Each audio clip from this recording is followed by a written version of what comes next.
Anong sinabi mo? Elect according to the foreknowledge of God. Kasi kung talagang pinili ka talaga, hindi makakatanggi sa pagpipili ng Panginoon. Ito, awayan ka dito. Si Lawrence Panganiban ang advisor dito sa eleksyon. Pastor, paano mo sagutin? Yung, halimbawa, yun siya. Nakakilala sa loob ng kulungan. Para makilala niya yung sa loob ng kulungan, kailangan niya muna makulong. Para makulong siya, kailangan niya munang pumatay. Anong tingin mo doon? Yung nakatakda lang, yung kaligtasan niya, yung pagpatay niya, at yung pagkakulong niya, hindi nakatakda. Ang kaligtasan, always yan sa tao, ibibigay ng Diyos. Ano sa Old Testament, alam mo ba yun, yung nagpuputol ng puno, si Joseph, biglang nabaksakan siya ng nabaksakan siya ng pagaling ng pinampuputol niya ng puno. Ha? Ano? Yun ang inaano ng mga Tapos, lahat daw talagang nakatinakda ng Panginoon. Kaya di ba sabi ni kahit daw yung kasalanan yung alam mo, Pastor, di usapang theologian. Usapang theologian ito lang, simple lang ito. Hindi naman ako malalim ang utak, pero pag pinakinggan ito, lalalim ang utak niyo eh. Kasi ang lahat ko nakatakda na, no need na mag-pray ka. Nag-pray ka. Kasi mag-pray. Sinabi, unutos yun eh. Ibig sabihin, nakatakda na mag-save siya, nakatakda na mag-pray ka. Nakatakda na... nakatakda na. Kasi sabi ni Lolo, mag-pray kayo para magpadala kayo ng Lord sa harvest. Hirap yan. I-connect mo rin sa election. Paano kung magkasala ka ng immorality? Nakatakda rin. Kaya nga ang Calvinist, laging gumagawa ng immorality. Nakatakda yun eh. Paano mo ngayon may susolve yung kay Solomon, anak siya ni David? Halimbawa ikaw, walang kinalaman ang ginawa ni David na kasalanan kung bakit naging anak ni si Solomon.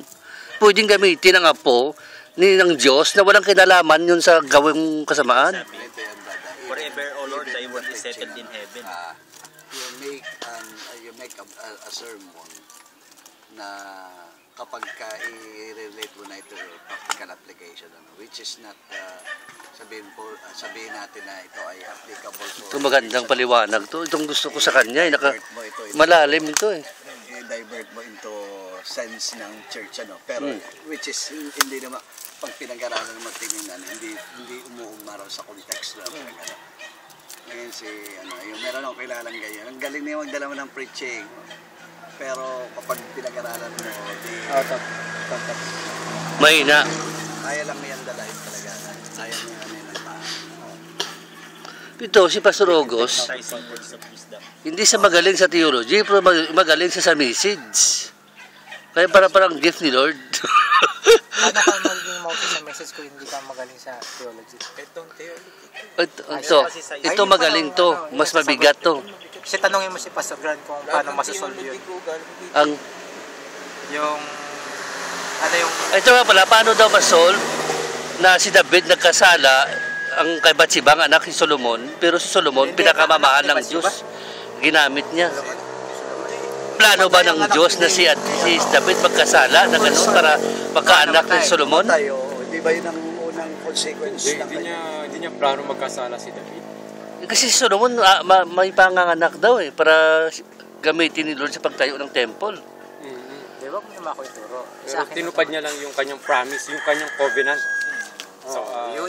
sa kanyang people. So, ibig sabihin ganito, ang point ni Pastor Joel, ano man ang mangyari, bad or good, the plan of God will continue. Walang kinalaman yung mga na-events na yan. I-allow lang ni Lord yan. Yan ang ibig niya sabihin. Anong masabi mo?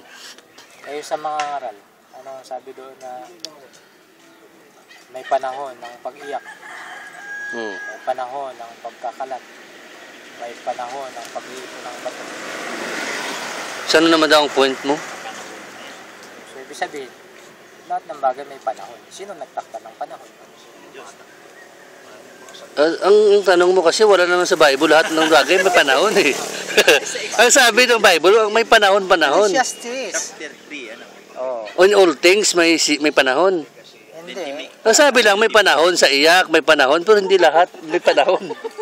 Ibig sabihin, kung hindi nangyayari yan sa ilalim ng araw, ano yan kung hindi yan sa seasons?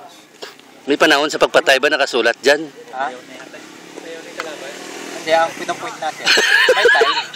siya, may time siya, pero hindi yung may panahon sa pag-rape, may panahon sa pagpatay. Ibig sabihin, pwedeng kumilos ang panahon. Tamang panahon yung panahon na gagamitin ni Lord. Baka mahulog sa motor, dapat kotse na, sakyan na. Basketball? Oo. Ano nangyari?